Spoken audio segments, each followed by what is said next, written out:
I moved into my new apartment on a Saturday in August, when the heat was thick enough to taste, and the humidity made the air feel like breathing through wet cotton. 3 weeks later, I found a letter hidden behind the bathroom mirror. It was addressed to the next tenant, and it said, "Don't make the same mistake I did." There were more letters hidden throughout the apartment. Clues, warnings, instructions from a woman I'd never met. I found them one by one. And with each letter, I realized something terrifying. The previous tenant and I were living the exact same life. The question was, would I be brave enough to listen? Before we dive in, have you ever ignored warning signs in your own life because changing felt too hard?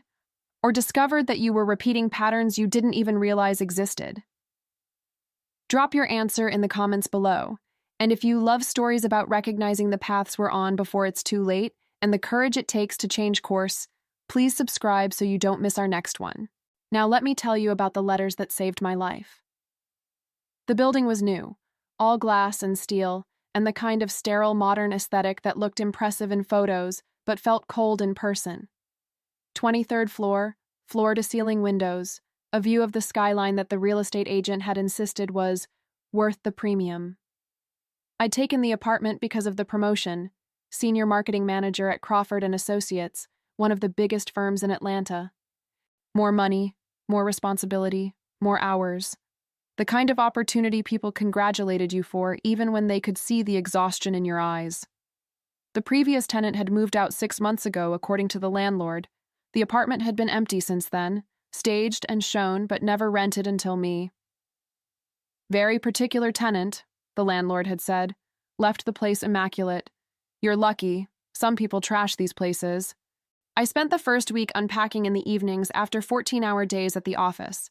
My boyfriend Reed helped on the second Saturday, though helped mostly meant he assembled one bookshelf while checking his phone and asking when we could take a break to watch the game. "This place is nice," he said, looking around the living room I'd carefully arranged with furniture that was tasteful and expensive and completely impersonal. "Upgrade from your old place." "It should be. Rent's almost double."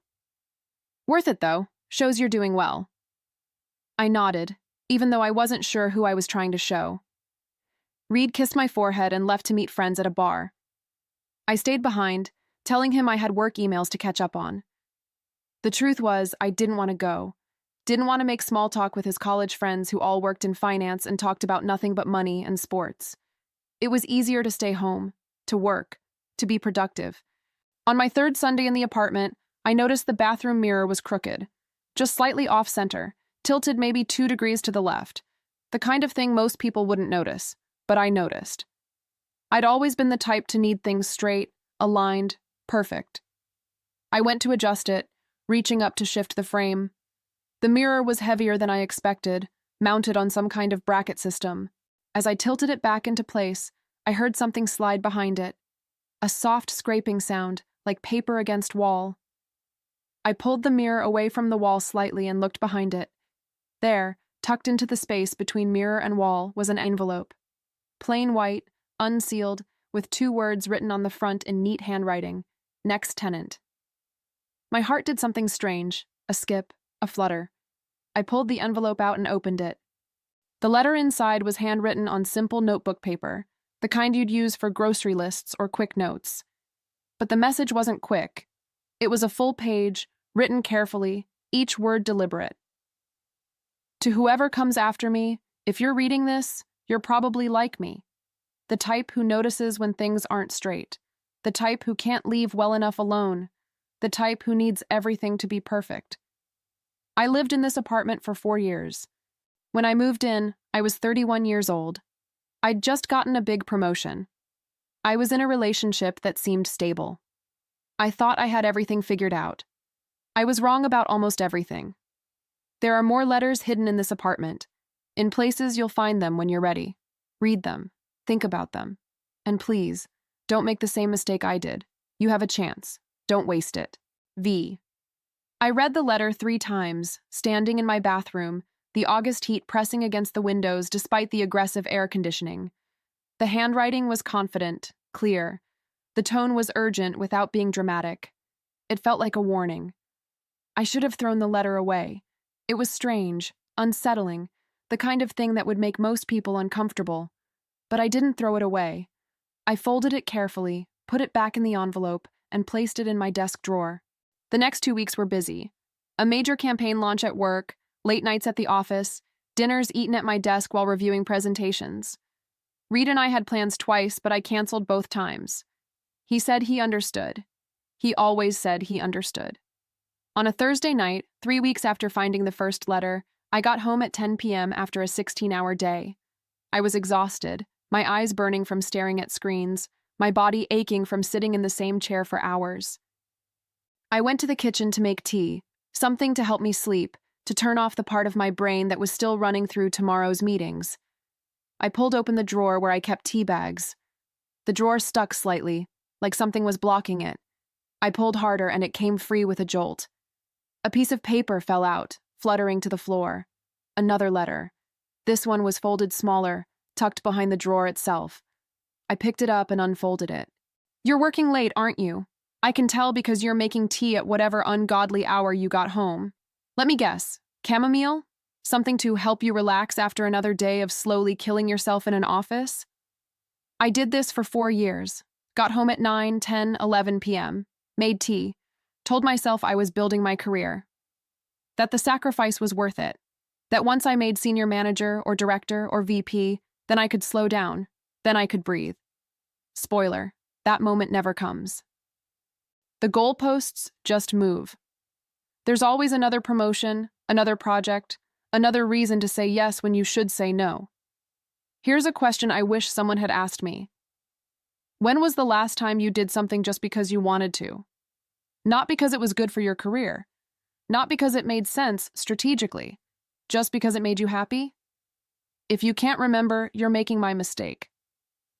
Atlanta has 300 days of sunshine a year. How many have you actually seen? Or do you just commute through them? Office to apartment, fluorescent lights to LED screens. Think about it. V.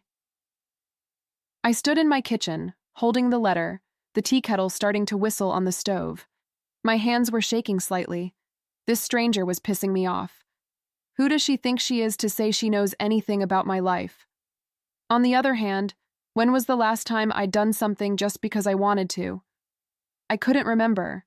I turned off the kettle, left the tea unmade, and went to bed. But I didn't sleep.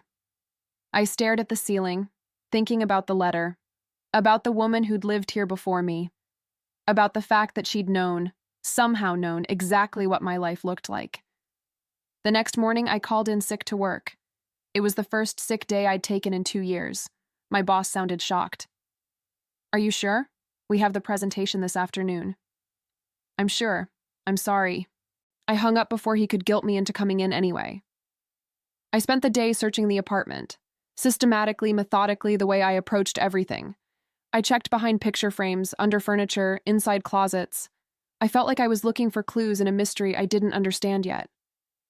In the back of my bedroom closet, behind a stack of shoeboxes I'd organized by season and color, I found a third letter. It was taped to the wall, hidden behind where my winter coats hung. Let me guess what's in this closet.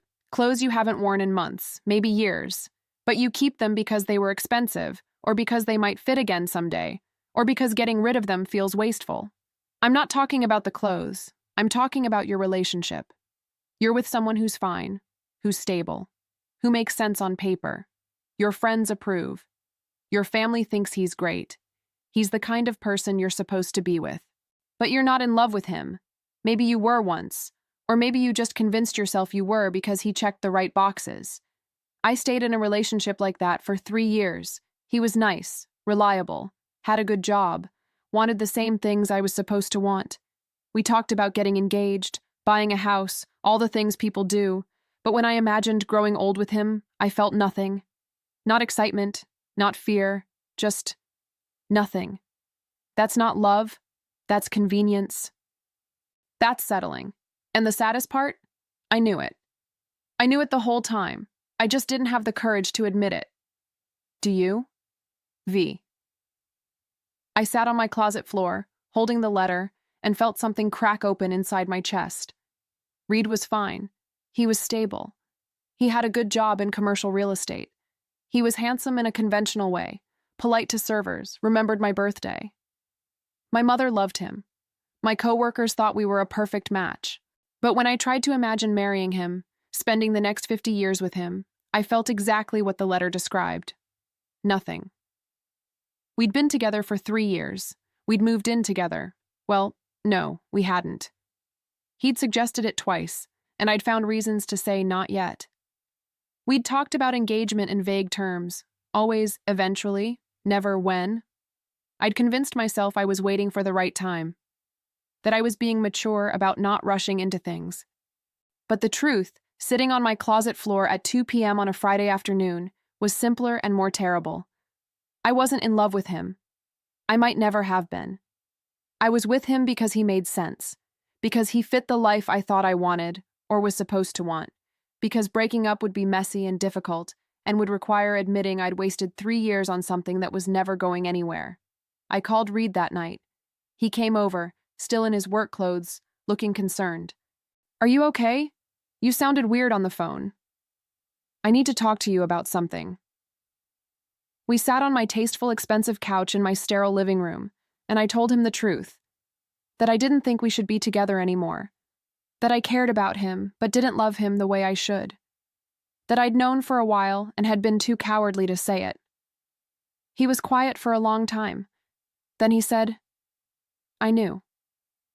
"What?" "I knew you weren't happy. I've known for at least a year. I just thought maybe you'd eventually feel differently, or I'd figure out what I was doing wrong." "You weren't doing anything wrong. That's the problem. You're great. You're exactly what I'm supposed to want. I just don't want it." "What do you want?" "I don't know, but I need to figure it out." He left that night, took the few things he'd kept at my apartment, didn't try to change my mind, didn't fight. Just accepted it with the same mild pleasantness he'd approached everything in our relationship. I don't think he was happy either. After he was gone, I sat alone in my apartment and cried. Not because I missed him, I didn't, not really, but because I'd wasted 3 years of both our lives being too scared to admit we weren't right for each other. The next letter I found by accident, 2 weeks later. I'd been home from work early, another rarity, and decided to do something I never did. Open the windows. The air conditioning was always on, climate perfectly controlled, but for some reason I wanted to feel actual air, even if it was humid Atlanta summer. I went to the window in my bedroom, the one with the best light, the one that faced south and caught sun most of the day. I'd put my desk in front of it, positioned my laptop so I could work with a view. I'd spent dozens of evenings sitting there, typing reports, barely looking up. As I opened the window, I noticed a loose floorboard near the frame. It shifted when I stepped on it. I knelt down and pried it up carefully. Another letter. "This window has the best light in the entire apartment. Natural light, warm and real, the kind that makes everything look more alive. I use this window for work. Set up my laptop right here. Spent 4 years staring at screens with this beautiful light going to waste behind me. I was an artist. Did I mention that? I painted. I was actually good at it. Not just my mom thinks I'm talented good, but really good. Won awards in college. Had a piece in a gallery show once. People said I should pursue it, but artist doesn't pay rent. So I got a marketing degree, got a corporate job, told myself I'd paint on weekends. Then I stopped painting on weekends. Then I stopped painting at all. This light was perfect for painting. I should have been creating here.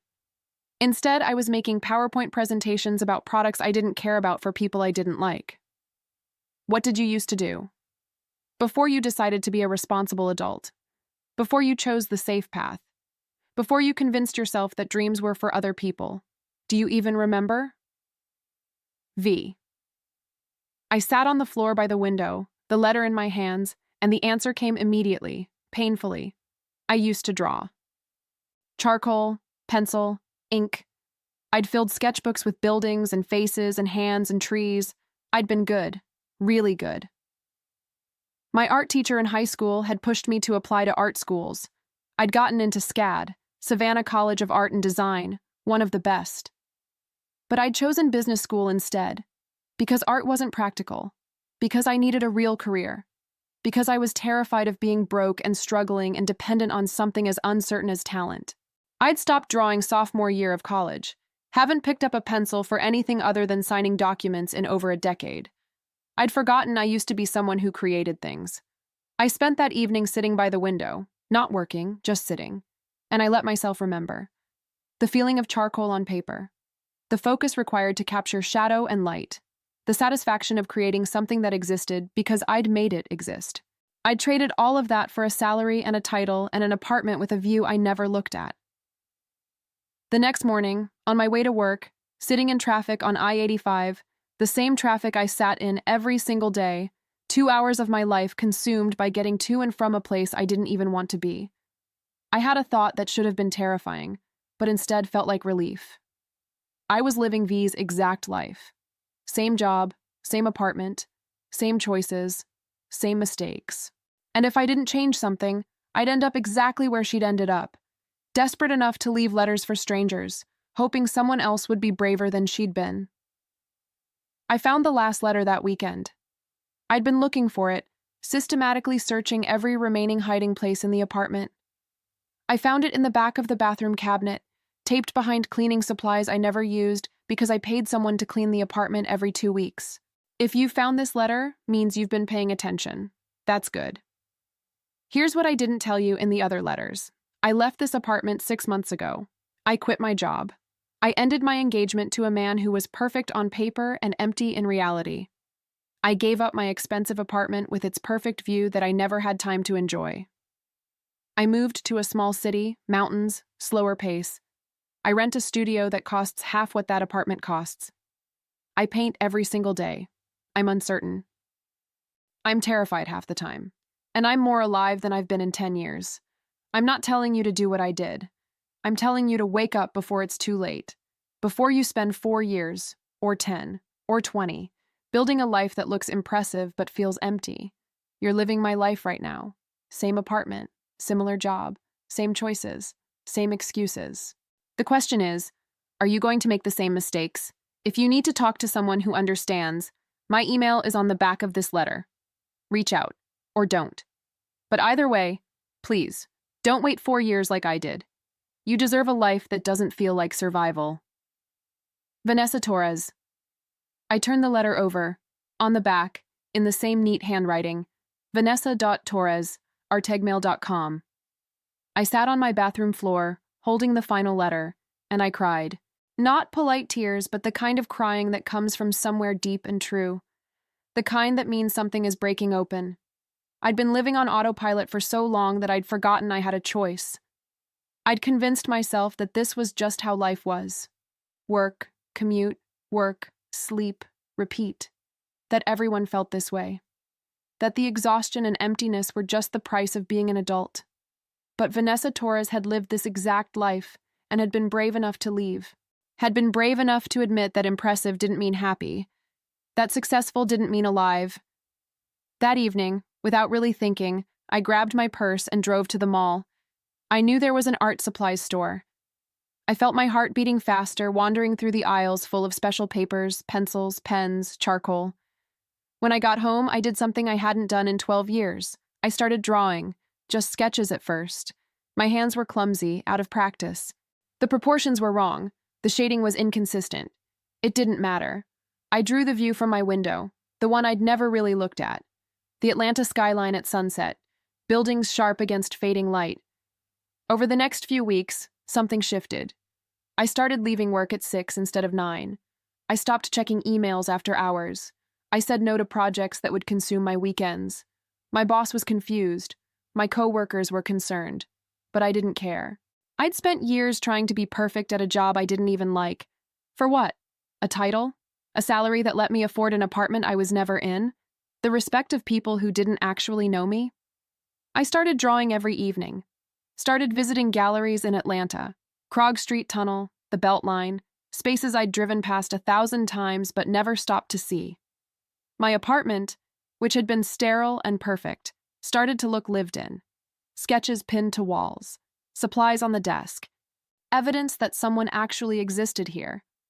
3 months after finding Vanessa's last letter, I wrote her an email. Dear Vanessa, I found your letters. All of them. You were right about everything. I was overworking myself. I was in a relationship of convenience. I'd stopped creating something that mattered to me. I was living your life, making your mistakes, heading toward the same breaking point. I ended the relationship. I'm drawing again. I'm still at the job, but I'm putting more boundaries and looking at other options. I'm trying to figure out what I actually want instead of what I'm supposed to want. It's terrifying, and also the most alive I've felt in years. Thank you for the letters. Thank you for being brave enough to leave them. Thank you for warning me before I wasted as many years. I hope you are feeling better now. Sienna Blake. She responded the next day. Sienna, I'm so glad you found the letters, and I'm so glad you didn't ignore them. Most people would have. Most people would have read them and thought, that's not me, or my situation is different, or I'll change eventually. Most people would have kept making the same choices and hoping for different results. The fact that you're drawing again, that you ended a relationship that wasn't right, that you're questioning the path you were on, that takes real courage. Life here is good. I'm painting every day, selling some pieces, making enough to survive. But I'm free, and that turns out to be worth more than I thought. If you ever want to talk, really talk, not just email, let me know. I'd like to meet the woman who was brave enough to change course. Vanessa. We did talk. A month later, I drove to her town, 3 hours through Georgia and into North Carolina, mountains rising around me, the city giving way to trees and sky. Vanessa met me at a coffee shop. She was 35, with paint-stained hands and an openness in her face that I recognized from somewhere. It was the absence of the tightness I saw in my own reflection every morning. The tension of living a life you don't want. You look different than I imagined, she said when we sat down with our coffee. Different how? Younger, more awake. When I was living your life, I looked exhausted all the time. Hollow. I was, but I'm trying not to be anymore. We talked for 3 hours. About the job, the apartment, the letters, about what it felt like to live on autopilot, about the terror of changing course, about the relief of finally being honest.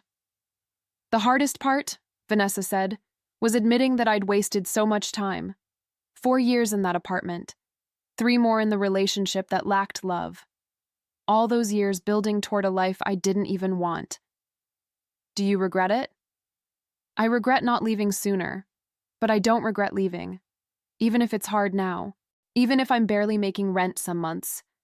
I'd rather struggle toward something real than coast through something empty.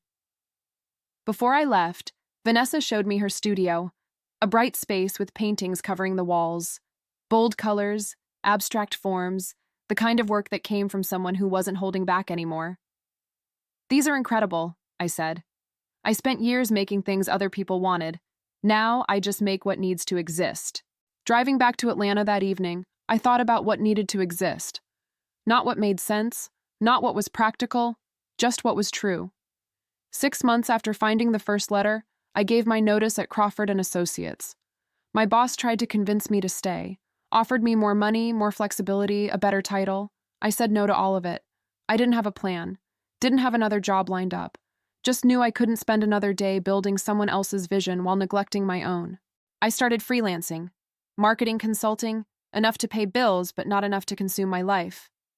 The rest of my time I drew, took a drawing class at SCAD Atlanta, started building a portfolio, applied to illustration jobs, got rejected a lot, kept going anyway.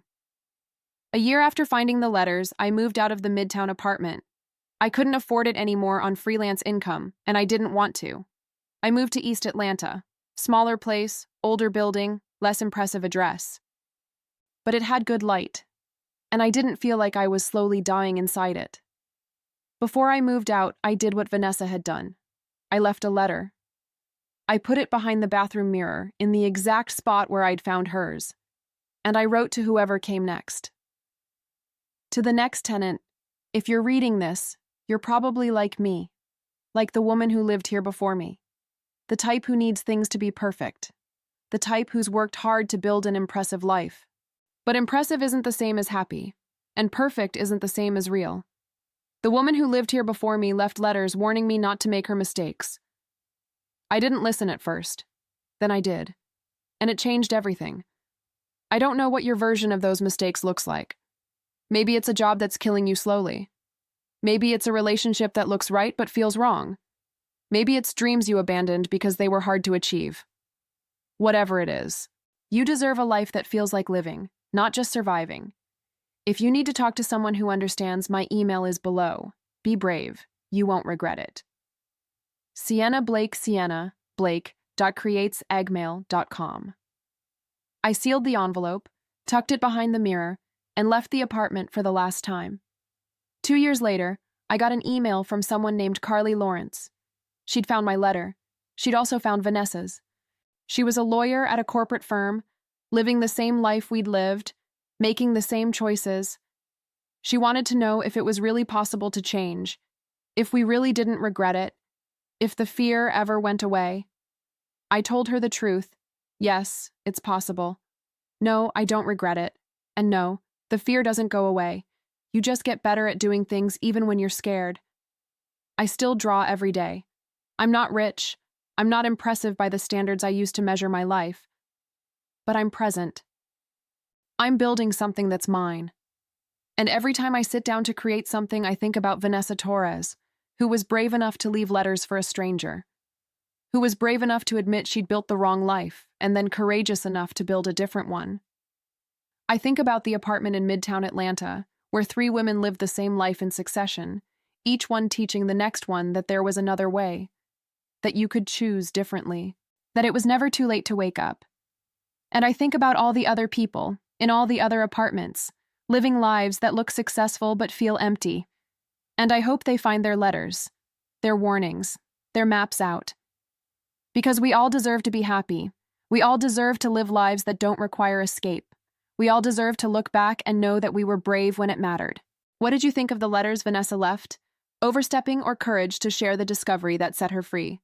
Share your thoughts in the comments below.